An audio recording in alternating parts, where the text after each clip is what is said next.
So the really important thing about witchcraft is having access to the things that you need to make your spell work.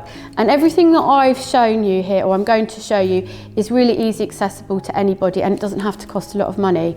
So the one thing that I've got here that might surprise you, I've actually got nettle, and this is dried nettle that I collected. Obviously you've got to be careful how you collect it.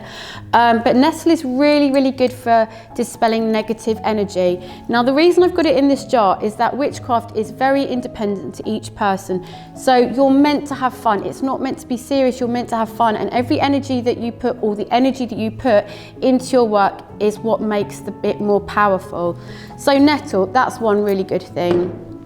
Obviously sage, you can grow that in your garden. A lot of the time it grows in parks. Dry that and use that to burn. Bay leaves. Bay leaves are a really, really good way of using spells for writing. So I would say to you, use a pencil or use even charcoal, something that is biodegradable. You don't want any toxic inks in your work. So if there is something that's bothering you, or maybe there is an issue that you can't seem to get right, write it down on a bay leaf. And I would say to you, either bury it to bring it back down to earth and maybe ground things out. But also maybe you want to put it in the oven and it would sort of burn the situation away.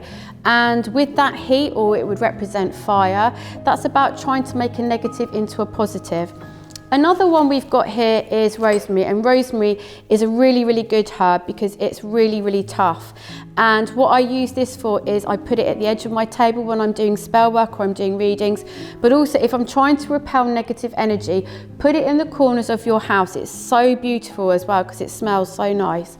Also, if you are thinking about a more emotional aspect of spell work, then seaweed. I know it's not always easily accessible. It's only because I live near the sea.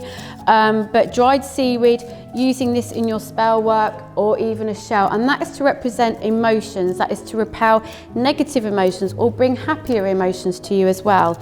A couple more things, you've got lovage here. Lovage is a really nice herb, and that is to create more harmony, more emotional happiness, and actually love, as the word denotes lovage.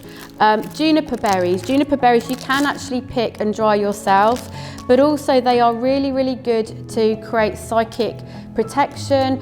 Another one that's very good for repelling negative energy as well.